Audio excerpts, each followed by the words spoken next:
Listo.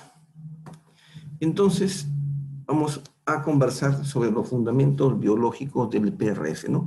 ¿Qué tanto sabe, de qué sirve, para qué sirve el PRF? ¿Qué cosa es el PRF en realidad, no?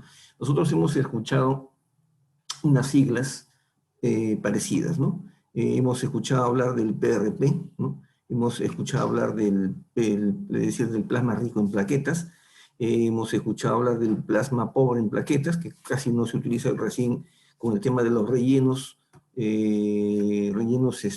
con fines estéticos que se le ha retomado una importancia sustantiva.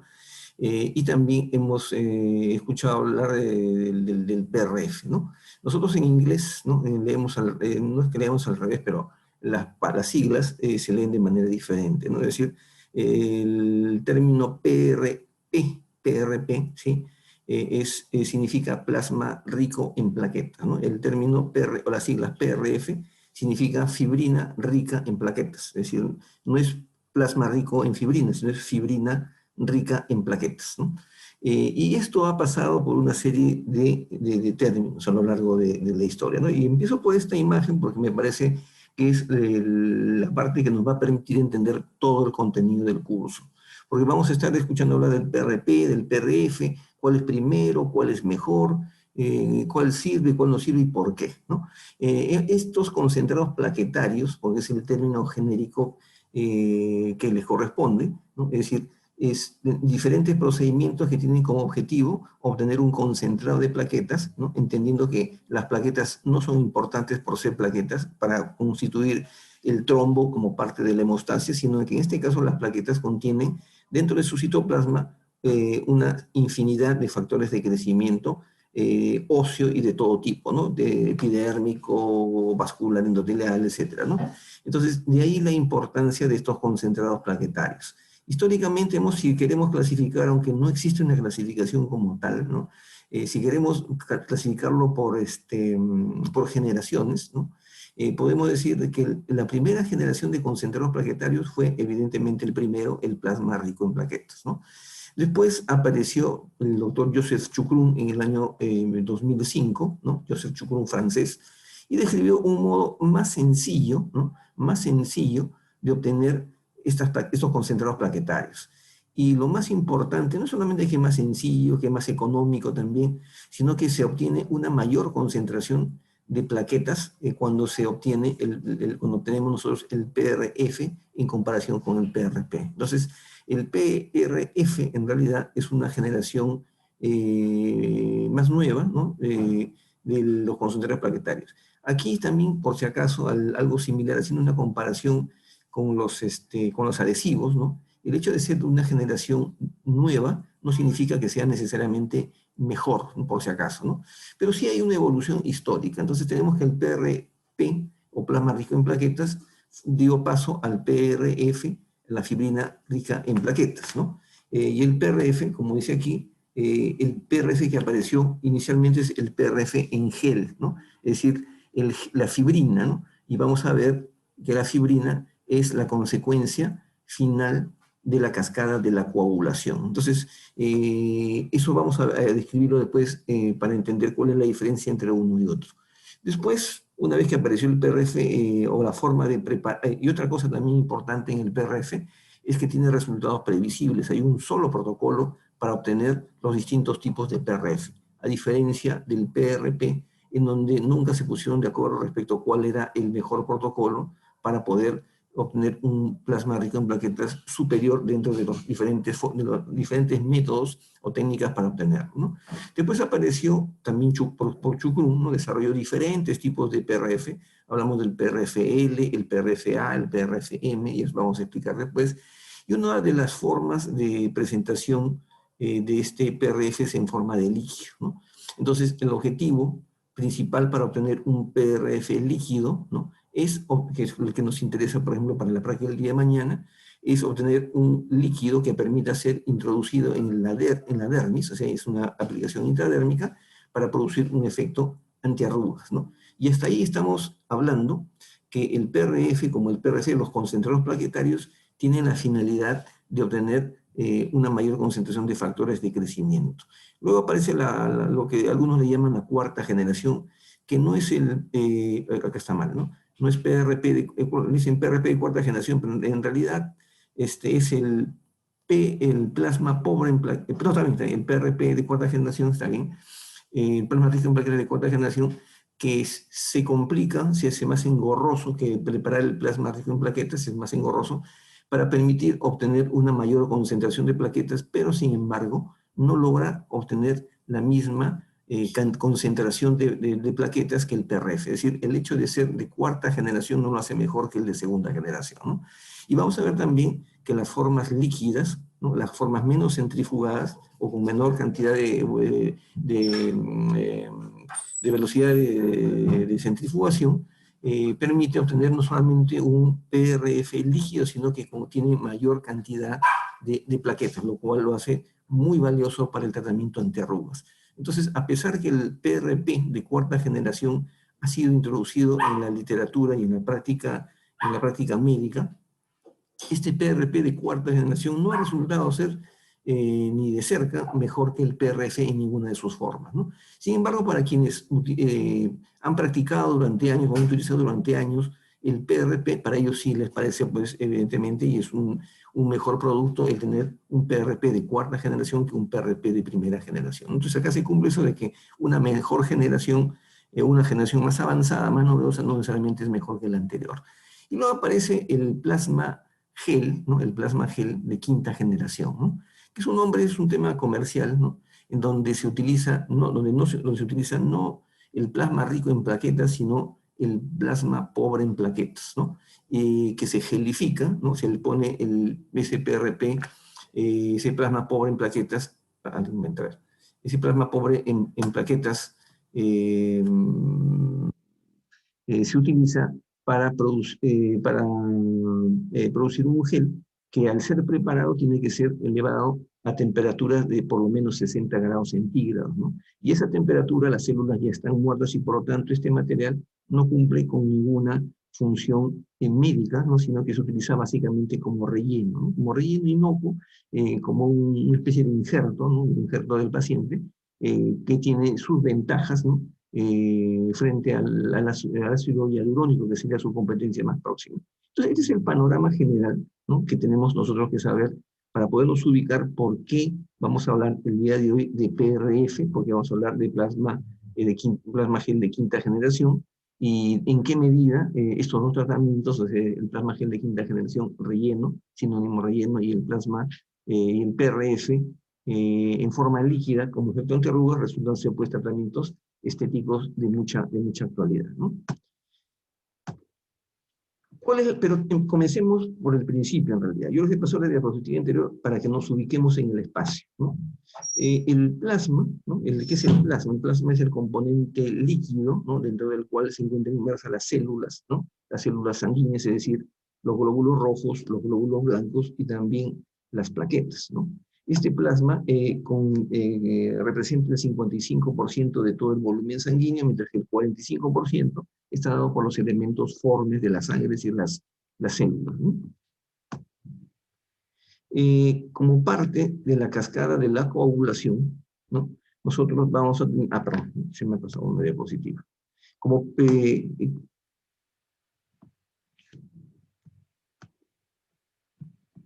parte de la cascada de la inflamación, nosotros tenemos que tener en cuenta, de manera rápida, pues decía que esta parte es un poco tediosa, que cuando se desprende el ácido araquidónico de la membrana celular y este ácido araquidónico se oxida hasta producir prostaglandinas, en alguna etapa de su oxidación pasa por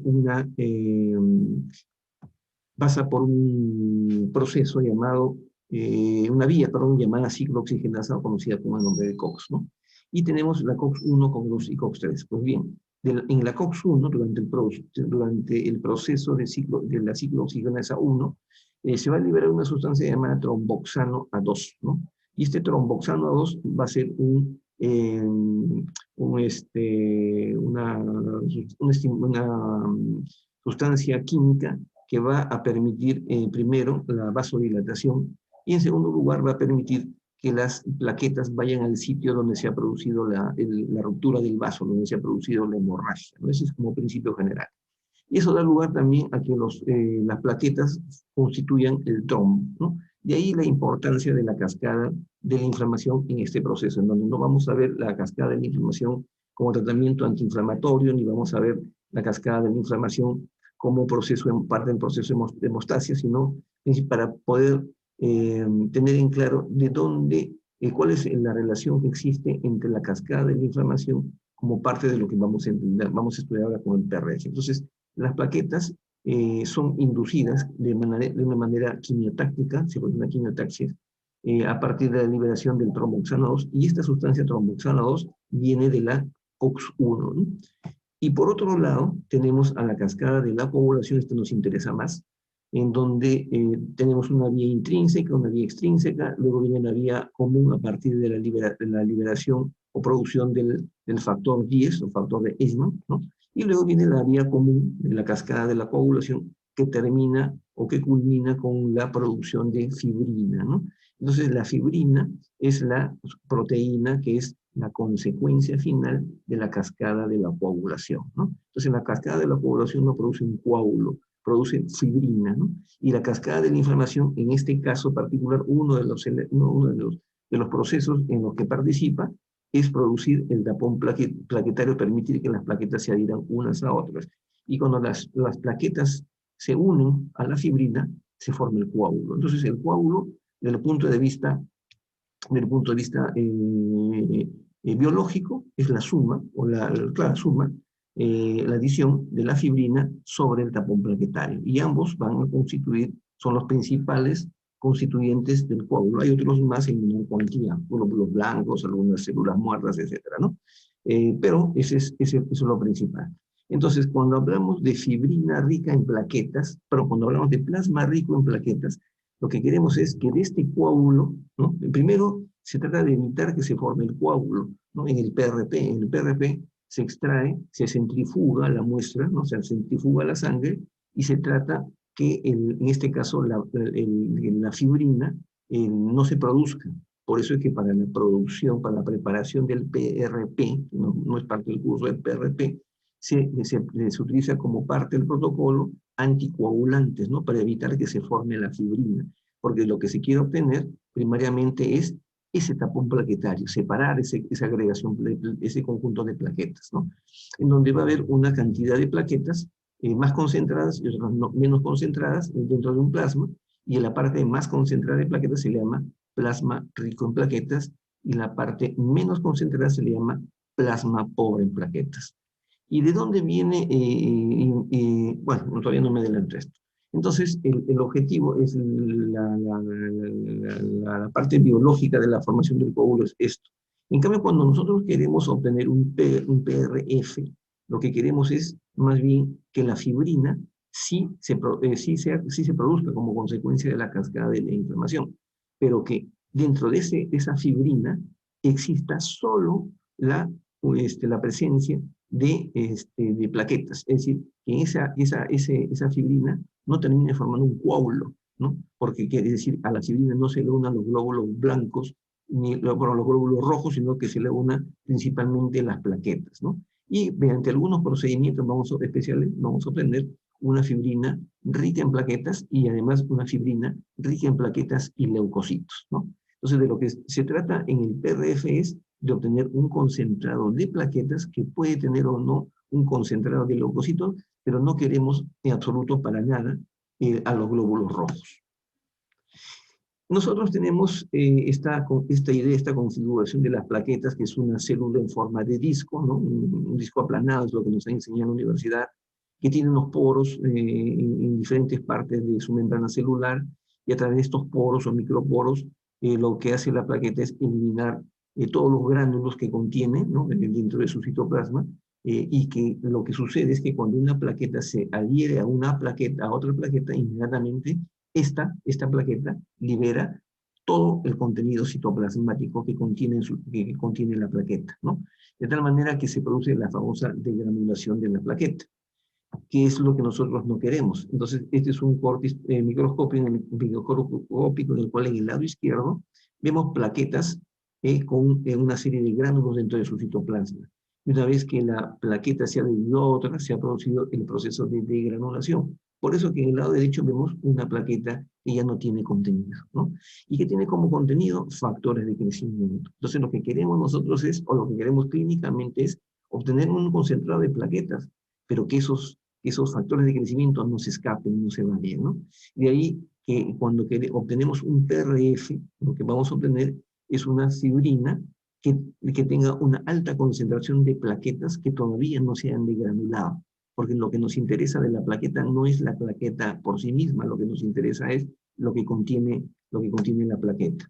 Entonces la configuración actual, ¿no? El concepto actual de la forma de una plaqueta es esta, ¿no? Esta es la forma, no es un disco como nos ha enseñado en la universidad, es tiene una forma circular redonda, ¿no? Y cuando se degranula se abre y toma la forma de una estrella, ¿no? Eso es lo que se tiene como concepto actual de la morfología, la forma de una plaqueta. Entonces, en el lado derecho vemos que la plaqueta se ha degranulado, es decir, ha perdido, en este caso, los factores de crecimiento. Entonces, vuelvo a repetir, en todos los concentrados plaquetarios lo que queremos es conservar las plaquetas, pero que estas plaquetas no se degranulen, conserve sus factores de crecimiento. Entonces, lo más rico y lo más valioso que contiene una plaqueta son los factores de crecimiento, ¿no? Que van a permitir que se regeneren todos los tipos de células posibles, ¿no? A nivel de la piel, cuando queremos un efecto antiarrugas. Cuando queremos un efecto antiarrugas no queremos rellenar el tejido ni rellenar la piel con un volumen que haga desaparecer las arrugas, no es así. Lo que va a ocurrir es que estas plaquetas, al estar inyectadas en la dermis, van a permitir la formación de una nueva capa epitelial, pero ya de una mejor calidad, una mejor textura, ¿no? Entonces, cuando hablamos de efecto antiarrugas, el propósito no es borrar las arrugas, sino permitir que haya una nueva piel con una mejor calidad, ¿no? Diferente en relleno. Pero vamos a ver eso después. Entonces, los factores de crecimiento plaquetario es lo más importante. ¿Y de qué factores de crecimiento estamos hablando? Ahí está. Estamos hablando, entre otros, los más importantes, al factor de crecimiento derivado de las plaquetas. El primero, el PDGF.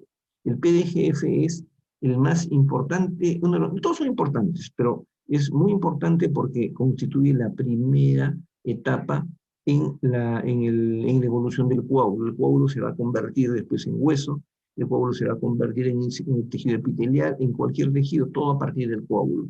Entonces, el factor de crecimiento derivado de las plaquetas principalmente tiene como función el producir la angiogénesis, ¿no? Que se formen nuevos vasos para ese nuevo tejido, independientemente del tipo de tejido que se vaya a formar.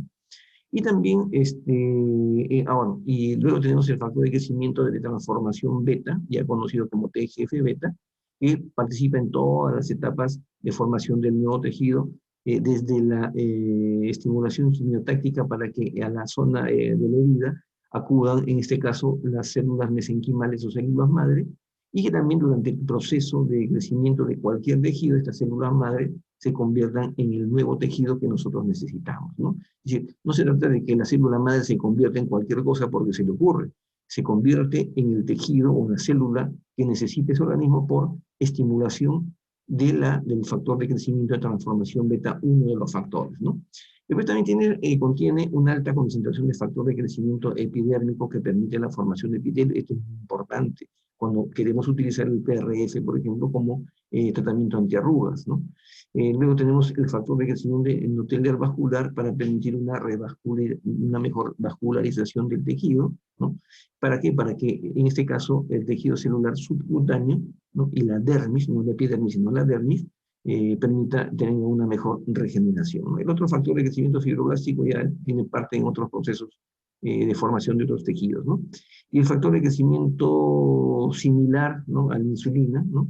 Del cual el 1 es el más importante, también es una sustancia, o perdón, es un factor de crecimiento que participa en casi todas las etapas de la transformación de la célula mesenquimal en la célula inmadura hasta que ésta se convierte en madura y se forma un nuevo tejido. Entonces, de no haber estos factores de crecimiento, no habría regeneración de ningún tejido, no habría regeneración tisular. De ahí la importancia de la plaqueta como contenedor de todos estos elementos, ¿no? Si hablamos del hueso o hablamos de la encía, va a ser muy importante porque si no, en este caso, de qué manera se podría producir una regeneración de los tejidos, ¿no? De manera constante, entendiendo que la regeneración es un proceso espontáneo, ¿no? En cambio, la reparación es un proceso inducido como parte, como respuesta a una agresión o un daño que se ha producido en el tejido. A veces utilizamos el término como sinónimo, pero en realidad el término reparación es totalmente diferente a la interpretación que tenemos del término regeneración, ¿no? Y esto que con quienes hemos hecho el curso de implantología, se los he mostrado en algún momento cuando hablamos de la formación del hueso, es que nosotros vemos los factores de crecimiento que contienen las plaquetas, ¿no? Estos son los factores de crecimiento de los cuales hemos hablado en el lado izquierdo, y en la derecha están las principales células, ¿no? Las principales células en las cuales se encuentran estos factores de crecimiento. Y con excepción del factor de crecimiento derivado de las plaquetas, que se encuentra en mucha mayor concentración en las plaquetas, de ahí su nombre, vamos a ver que en las plaquetas son las células que se repiten en todos los factores de crecimiento. Es decir, que las plaquetas, este cuadro muestra que las plaquetas son el reservorio más variado y más importante de factores de crecimiento. Y en segundo lugar, el que más se repite aquí son los macrófagos, ¿no? Que nosotros diríamos es una célula que forma parte de la respuesta humoral, como parte de la reacción inicial frente a un ataque a un noxa. Los macrófagos, además de producir la fagocitosis, lo que van a hacer es contener también, aunque en menor cuantía, algunos factores de crecimiento, ¿no? Si hablamos ya de los factores de crecimiento en particular, sin entrar en detalle, vamos a ver que existen varios PDGF, ¿no? Para nosotros, de repente, ese sería entrar en un tema demasiado profundo, pero lo importante es que tenemos diferentes tipos de PDGF dependiendo de la célula de la cual esperemos una regeneración, ¿no? Básicamente, nosotros hablamos del PDGBB, no, un W, aquel que está más relacionado, por ejemplo, con la formación del tejido óseo, ¿no? Entonces, el PDGF tiene como acción biológica, esto es lo que a nosotros nos interesa cuando está contenida dentro de las plaquetas, los macrófagos y las células endoteliales, como dice aquí en el cuadro, lo que hacen es favorecer la quimiotaxis y la proliferación de células mesenquimales, es decir, permiten la migración de las células mesenquimales al lugar donde queremos. ¿Por qué nosotros tenemos problemas durante la vejez, ¿no? ¿Por qué tenemos arrugas, ¿no? Tenemos arrugas por varias razones, ¿no? Una de ellas porque la elastina y el colágeno que forman parte del tejido que une el epitelio a la dermis está en menor cantidad. Eso produce una menor fijación del epitelio y por lo tanto finalmente se van a producir las arrugas, ¿no? Pero en general el proceso de envejecimiento pasa por otros fenómenos también, ¿no? Pasa también, voy a permitir que entre un autor, ya está. Va a permitir también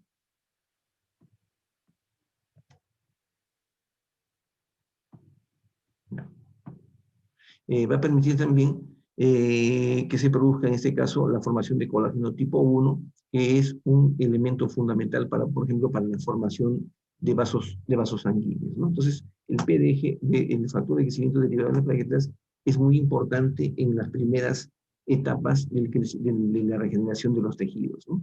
La mitogénesis, siempre que note la palabra mitogénesis, se refiere a la transformación de las células mesenquimales en las células que necesitamos para que se regenere ese tejido.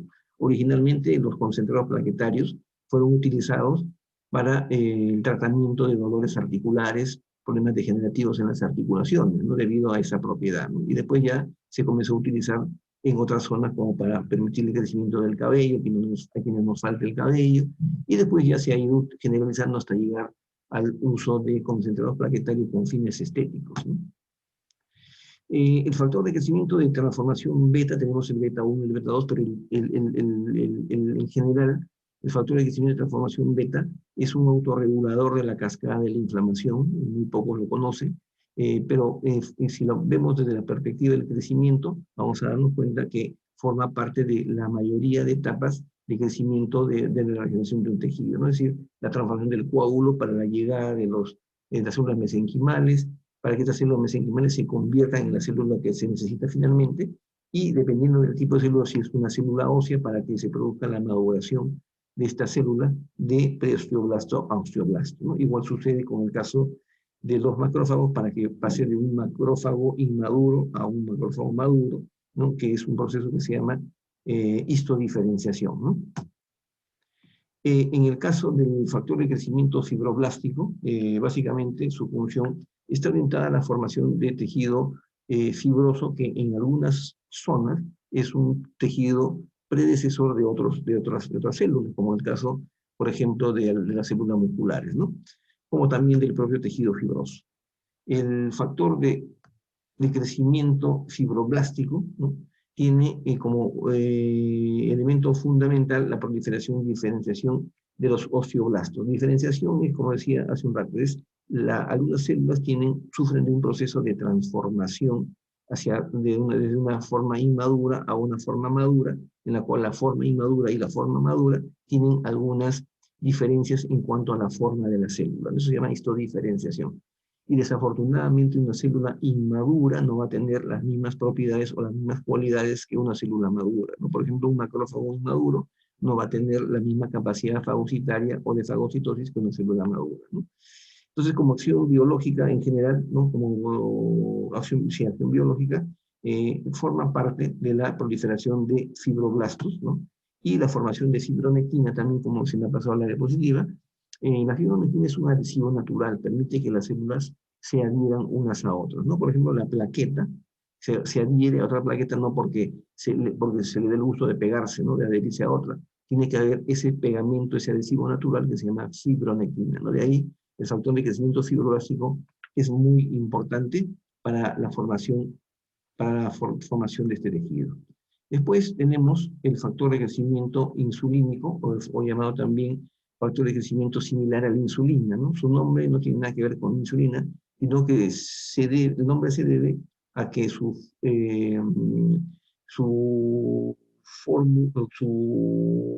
aspecto molecular guarda cierta similitud con la insulina, ¿no? En realidad es una célula que induce a otros factores de crecimiento a que comiencen a actuar, ¿no? O sea, el factor de crecimiento similar a la insulina no tiene una función directa sobre ninguna célula, sobre ninguna célula, sino lo que va a hacer es estimular a que otros factores actúen sobre otras células y produzcan estos cambios, ¿no? Se encuentran presentes en los macrófagos, en las plaquetas, ¿no? Se encuentran también en los osteoblastos y, por supuesto, en las células mesenquimales, ¿no? Después tenemos un factor que lo voy a pasar rápido, no es muy trascendente en lo que estamos viendo, es el factor de crecimiento endotelial, ¿no? Los concentrados plaquetarios en general, ¿no? Buscan entonces ser obtenidos, perdón, mediante una toma de muestra llamada venopunción, ¿no? En donde nosotros tomamos una muestra de sangre total, ¿no? Esta sangre la introducimos o es introducida a un tubo de ensayo, y este tubo de ensayo se introduce en una centrífuga, ¿no? Para hablar un poco de la preparación. Y la centrífuga separa, vamos a entenderlo así, separa las plaquetas de los glóbulos blancos de los glóbulos rojos. ¿Y cómo se produce este efecto, ¿no? Si nosotros vemos la sangre, acá la jeringa que está llenando este tubo, al momento de ser centrifugado, ¿no? Al momento de ser colocado en la centrífuga, va a tomar una posición diferente, es decir, va a tener una angulación. La centrífuga en realidad no permite que los tubos estén verticales, sino en una angulación determinada, ¿no? Y conforme se va produciendo la centrifugación, estos tubos que están con una inclinación se inclinan aún más, ¿no? Es como cuando nosotros subimos ese juego llamado el tagadá, ¿no? Es decir, nosotros nos divertimos mucho porque al momento que gira el tagadá, gira como un trompo, sentimos esa fuerza de centrifugación, la fuerza centrífuga, que nos bota hacia afuera y hace divertido este juego, ¿no? Entonces lo mismo sucede, ¿no? Lo mismo sucede con la muestra de sangre dentro del tubo de ensayo. Ingresa a una especie de tagadá, ¿no? Que es la centrífuga, y al momento de girar, ¿qué va a pasar? Las células que tienen mayor peso, las células que pesan más, se van a ir a los extremos del tubo, en este caso al fondo del tubo. Y las células que pesen menos, que tengan una menor densidad, que tengan un menor peso molecular, van a quedar en la parte más superficial del tubo de ensayo. Entonces la pregunta que nos hacemos, ¿y qué es de las células sanguíneas? ¿No? Es decir, los glóbulos rojos, los glóbulos blancos y las plaquetas, ¿Cuál de estos tres pesa más? De los tres, el que pesa más son los glóbulos rojos. Por eso es que cuando la sangre se centrifuga en el tubo de ensayo, al final los glóbulos rojos van a quedar al fondo, como se ve en este tubo de ensayo, donde se ve una parte amarilla y una parte roja, ¿no? ¿Quiénes van a quedar al medio? Esta delgada capa. La delgada capa lo constituyen los leucocitos. ¿Y quiénes van a quedar aquí encima? Encima van a quedar las plaquetas porque las plaquetas tienen un menor peso molecular que los glóbulos blancos y mucho menor que los glóbulos rojos, ¿no? Entonces, esa es la razón por la cual cuando se produce la centrifugación, se separa los glóbulos, perdón, las plaquetas de los glóbulos blancos y de los glóbulos rojos. Y para ello se necesita de una determinada fuerza de centrifugación, que vamos a ver después, que hace que tengamos nosotros dos tipos de equipos, ¿no? Los equipos que permiten producir, obtener sería la palabra, permiten obtener solamente PRP, de aquellos equipos de centrifugación, o sea, de aquellas centrífugas que nos permiten obtener PRF, ¿no? Porque el PRF, para ser obtenido, necesita de una sola centrifugación, pero a una mayor velocidad y sobre todo una mayor fuerza de centrifugación, que vamos a ver después cuáles son esos valores, ¿no? Los tubos de ensayo, vamos a ver también después, que contienen diferentes sustancias. Los tubos rojos, por ejemplo, que utilizamos en el PRF, no tienen ningún tipo de agregado, no tienen coagulante, o anticoagulante, perdón, como si lo tienen los tubos de color celeste, con tapa celeste. Como esta es una clasificación, esta es una mnemotecnia internacional, cada vez que nosotros vemos un tubo de ensayo con tapa celeste, es un tubo que contiene anticoagulantes. Y si vemos un tubo de ensayo con tapa roja, automáticamente sabemos que este tubo de ensayo no contiene ningún anticoagulante, ¿no? El color de la tapa va a determinar qué cosa es lo que contiene las paredes, en qué está embebida en las paredes del tubo de ensayo, ¿no? Por ejemplo, con tapa morada, ¿no? Es porque tiene heparina en sus paredes, ¿no? Porque son tubos de ensayo que se utilizan en el laboratorio clínico para otros procedimientos. Entonces, esto ya lo hemos visto, recordando el PRP, primera generación, ¿no? Segunda generación, el PRF, año 2005, Joseph Chukrum, pero produce una fibrina rica en plaquetas que tiene características de gel, ¿no? Es decir, permite ser colocado en los tejidos, ¿no? Inyectado con mucha presión si queremos inyectarlo, pero cuando se produce, cuando se descubre la forma de obtener este PRF en forma líquida, que es la tercera generación, todo cambia, ¿no? Porque además también vamos a ver después, hay múltiples estudios que muestran que para obtener un PRF líquido se necesita menos fuerza de centrifugación, y cuanto menos fuerza se use durante la centrifugación, las plaquetas van a poder obtenerse en mayor cantidad en ese concentrado plaquetario, ¿no? Luego dijimos, viene el PRP de cuarta generación, pero que es mucho mejor que el PRP de la primera generación, pero que no alcanza a tener los mismos beneficios o las características óptimas que contiene el PRF en cualquiera de sus formas, ¿no? Y luego viene el plasma de quinta generación, que es el plasma pobre en plaquetas, que ya hemos dicho que no tiene ninguna propiedad biológica, ¿no? No tiene ninguna propiedad médica, solamente es un relleno, ¿no? Porque durante su fabricación, su preparación, tenemos que colocar el plasma pobre en plaquetas, ¿no? El PPP, o el PRF también, ¿no? El cual se gelifica durante una elevación de la temperatura de 60 grados por lo menos, 60 a 80 grados, ¿no?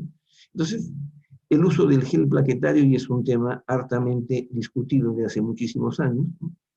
Lo que ha variado fundamentalmente es lo siguiente, ¿no? Lo que nosotros queremos es obtener mediante un procedimiento la mayor cantidad de plaquetas posibles, pero siempre y cuando estas plaquetas no se hayan degranulado, porque si nosotros obtenemos un concentrado plaquetario de elevada cantidad, de elevada concentración de plaquetas, pero estas plaquetas están degranuladas, esto ya no va a servir.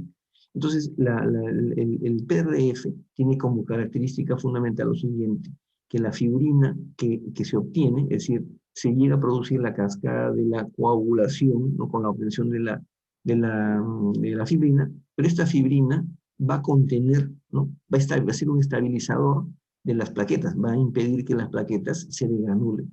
Y para ello nos va a permitir trabajar por lo menos durante una hora. Vamos a tener ese PRF que hemos obtenido de la centrifugación, nos va a permitir trabajar durante 1 hora por lo menos durante el procedimiento, sea quirúrgico o de cualquier tipo, ¿no?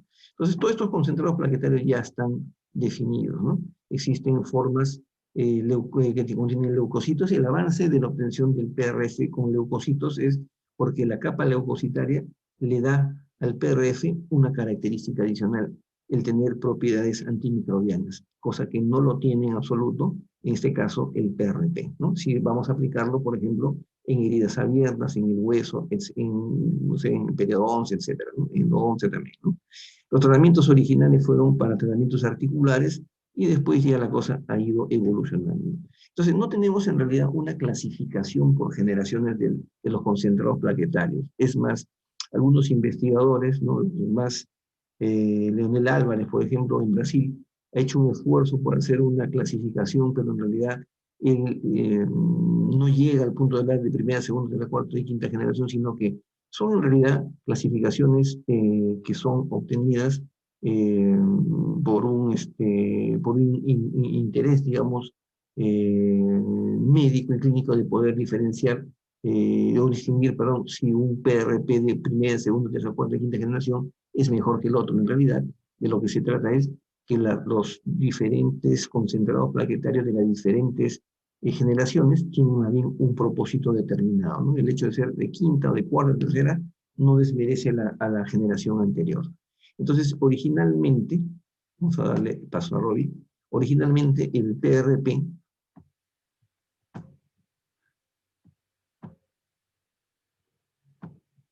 se me ha ido la imagen. Vamos a volver a...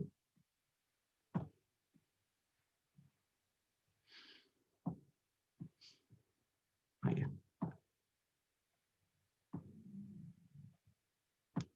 Disculpen, se me fue la imagen. Ya está, ahora sí.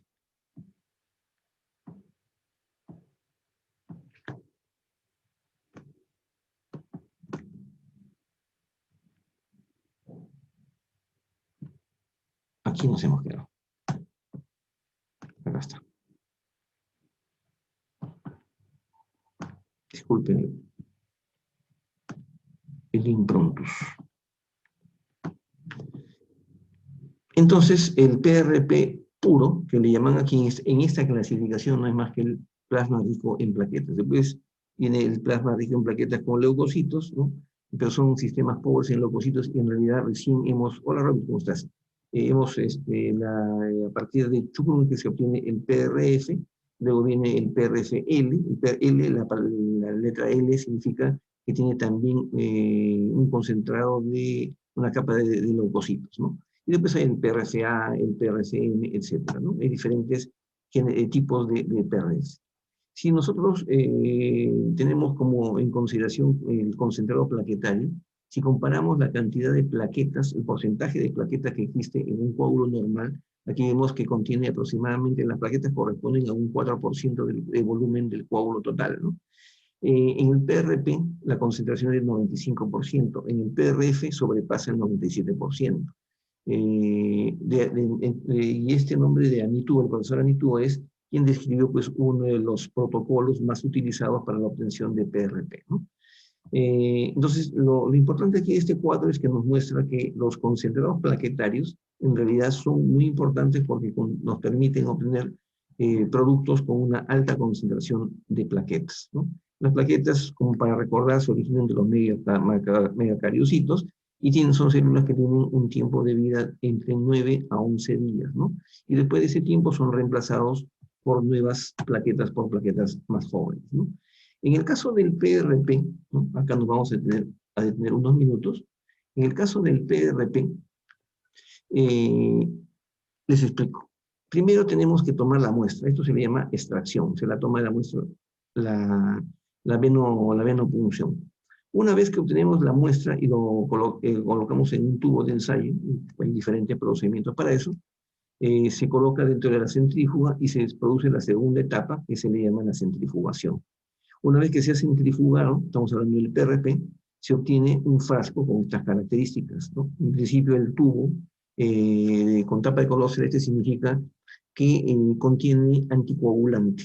El anticoagulante es para evitar, ¿no? Para evitar que la fibrina, en esta preparación, que se produzca la coagulación, con lo cual se produciría la degranulación de las plaquetas. Entonces, el objetivo primario en el PRP es evitar que se produzca la coagulación. Por eso que el tubo contiene anticoagulante.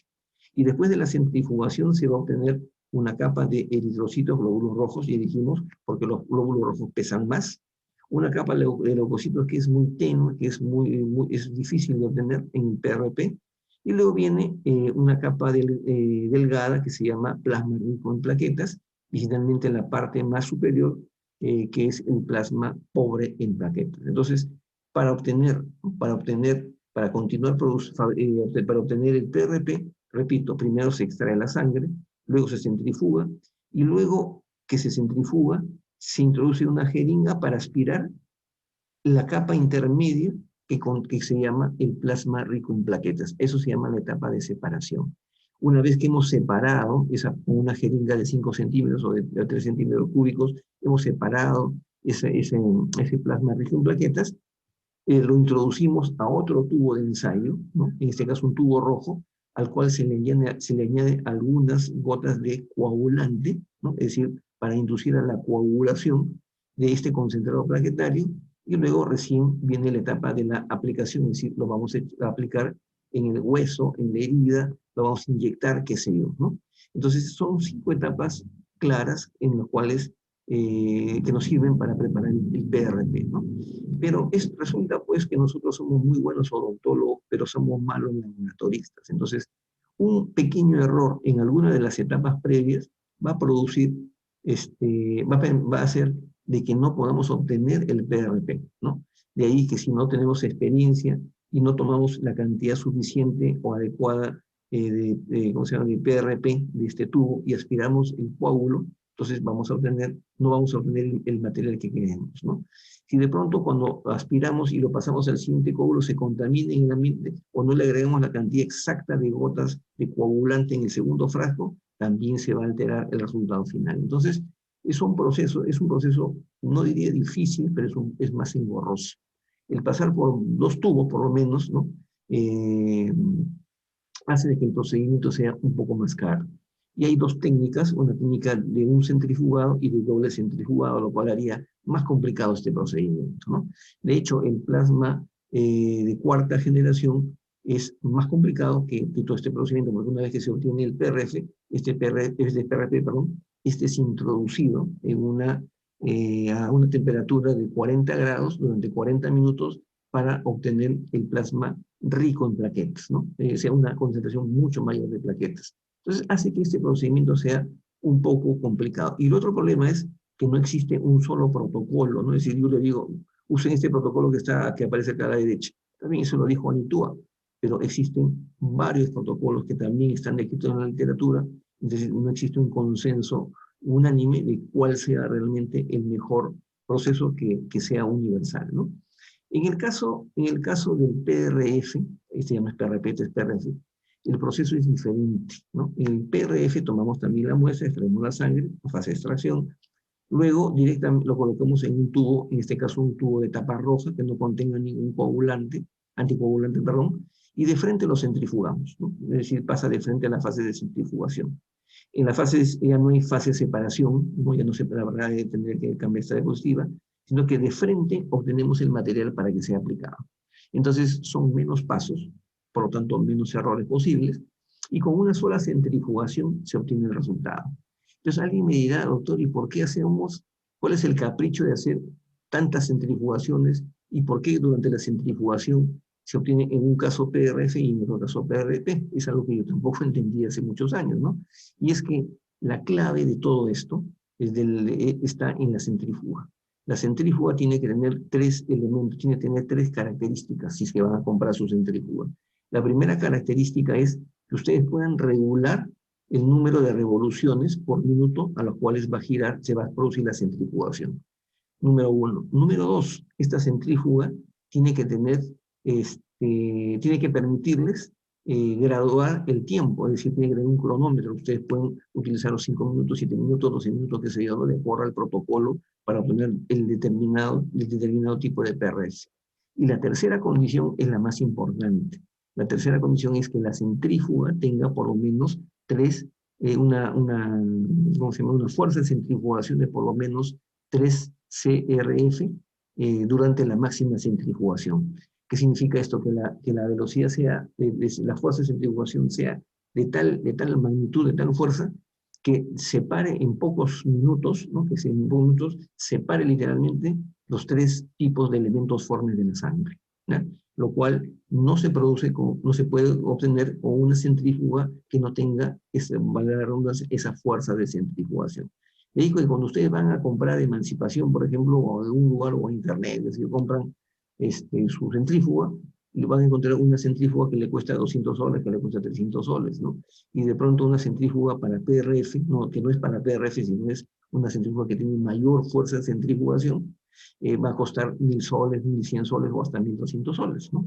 Entonces, cuando yo compré, como anécdota, cuando yo compré la centrífuga, ¿no? Yo fui a comprar, pregunté por diferentes lados y nadie sabía qué cosa era el CFR, qué cosa era la fuerza de centrifugación. Y me decían, esto es lo que llevan las personas en los laboratorios para hacer PRP. ¿Usted quiere hacer PRP? Ah, esta es la que tiene que comprar. Yo digo, pero yo quiero ver cuál es la fuerza de centrifugación. Ah, eso yo no sé, esa es la que más compra. Entonces solamente hubo un jovencito que se tomó la molestia de revisar en el internet el catálogo del producto que él vendía y dijo, esto es lo que usted busca, me dice 13RF, esto es lo que yo busco, esto es lo que necesito. Por sí, porque la otra solamente tiene 1.5, la que cuesta 300 dólares. Entonces yo compré la más cara, no porque sea la más cara, sino porque es la centrífuga que tiene esa fuerza de centrifugación necesaria para obtener el PRF.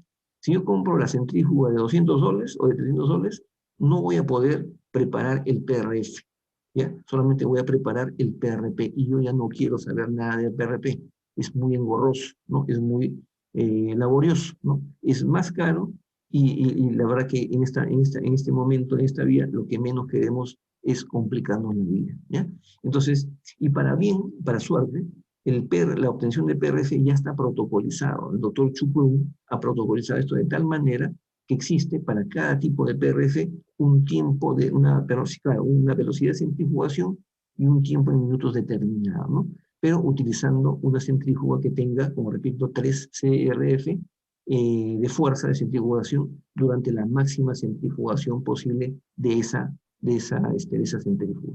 Entonces, existe un protocolo, ¿no? Yo ya sé que si aplico el PRF durante 3 minutos a 700 revoluciones, voy a obtener un PRF líquido, ¿no? Si coloco el PRF, no sé, a 12 minutos, ¿no? 12 minutos a 300, durante 12 minutos a 2700 revoluciones por minuto, entonces yo voy a obtener un PRFL y así, ¿no? Entonces ya existe un protocolo definido, ya yo sé que lo que voy a obtener realmente lo voy a obtener, ¿no? Y acá está un cuadro muy interesante, eso se lo voy a compartir, más bien no está dentro de los ebooks, ¿no? Y creo que lo voy a meter de todas maneras.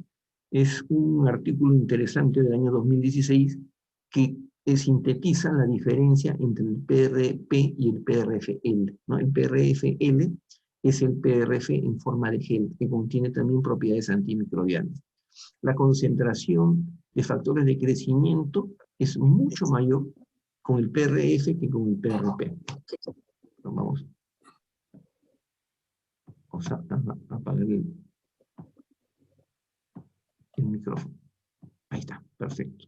Esa es una de las cosas más importantes, ¿no? Es más económico, el tiempo de trabajo es mucho menor, no se emplean aditivos, ¿no?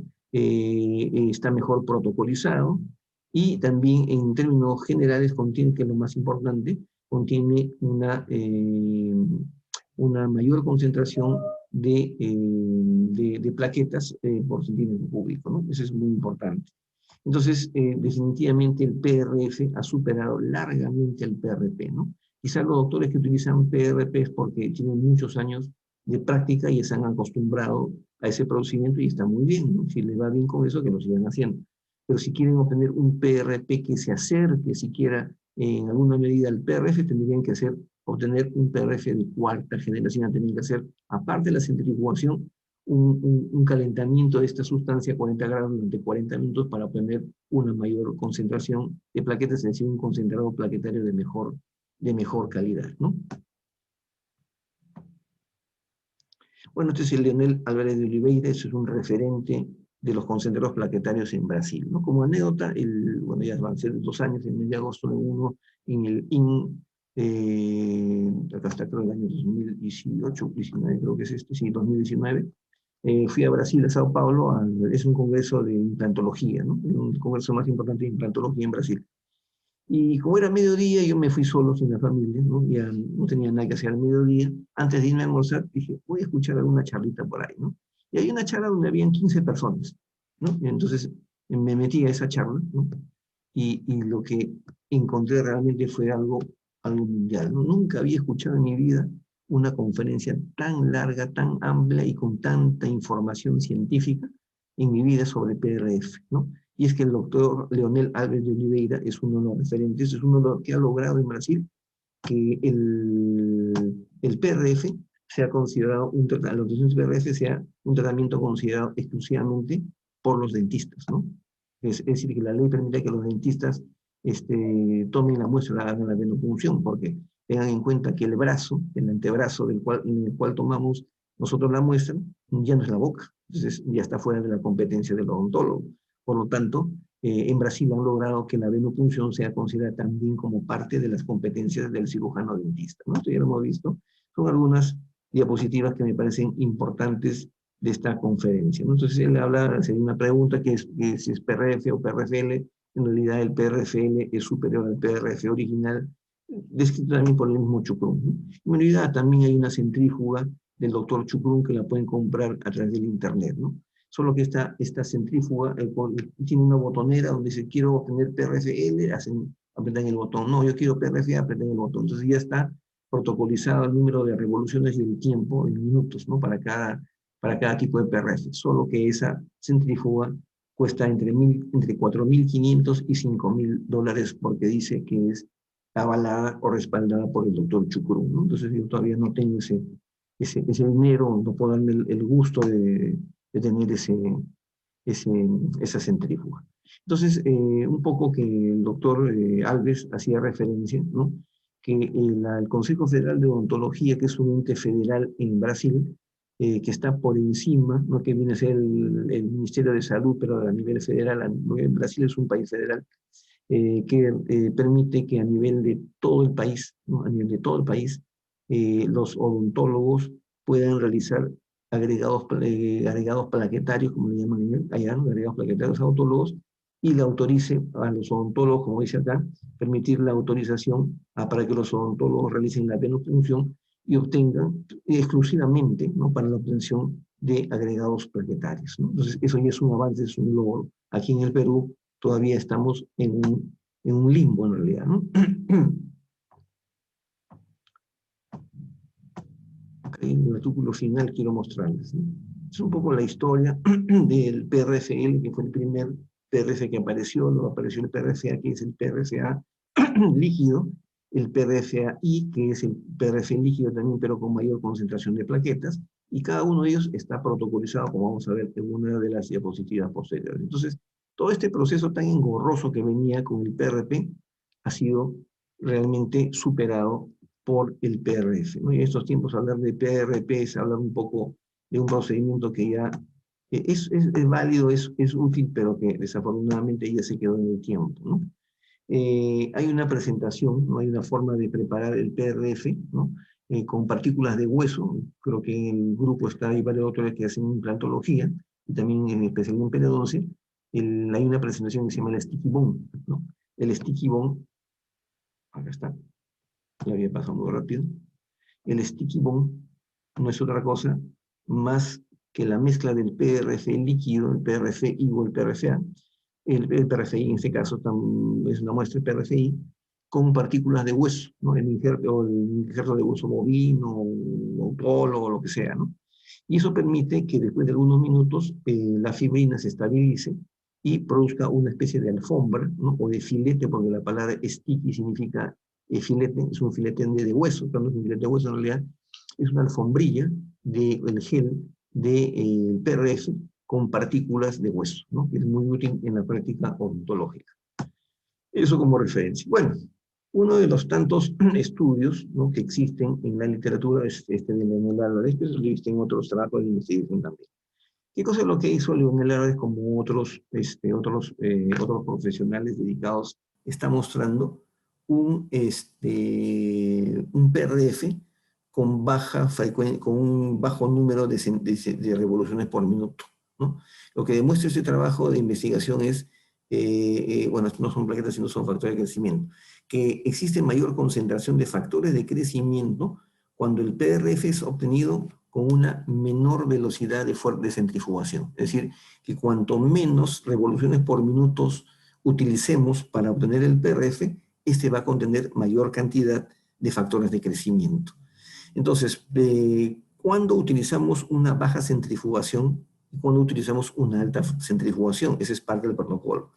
Cuando queremos obtener un PRF en gel para utilizarlo, por ejemplo, en heridas, en odontología, ¿no?, para utilizarlo en el hueso, para utilizarlo en las encías, vamos a utilizar un protocolo para obtener un PRF-L, ¿no? Y ahí utilizamos en promedio 2.700 revoluciones por minuto, ¿no? Pero cuando queremos obtener el PRF líquido para inyectar, como el que vamos a usar el día de mañana para el efecto antiarrugas, vamos a utilizar un protocolo con 700 revoluciones por minuto, entre 600 y 700 revoluciones por minuto. Eso dice el protocolo. ¿Quieres obtener un PRF líquido? Vas a tener que utilizar un protocolo con 700 revoluciones por minuto. ¿Quieres obtener un PRF en gel? Tienes que usar por lo menos 2.700 revoluciones por minuto, ¿no? Entonces, ese es parte del protocolo. Pero ¿cuál es la ventaja de utilizar una menor centrifugación? Y esto es una cuestión ya de hallazgo de resultados, ¿no? Como para obtener nosotros un PRF líquido, tenemos que usar necesariamente menos velocidad de centrifugación, porque si no, no nos sale el líquido, se convierte en gel. Entonces, felizmente, ese PRF líquido contiene mayor cantidad de factores de crecimiento.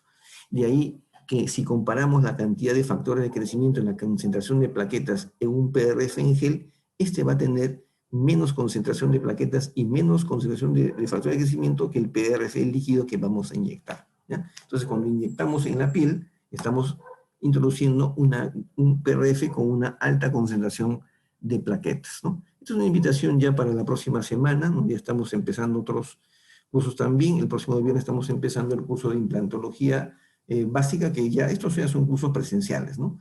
Y en el caso de la planificación digital es un híbrido, es decir, la parte teórica es virtual, pero la práctica tiene que ser necesariamente presencial, donde vamos a aprender o aprenderemos a realizar planificación digital.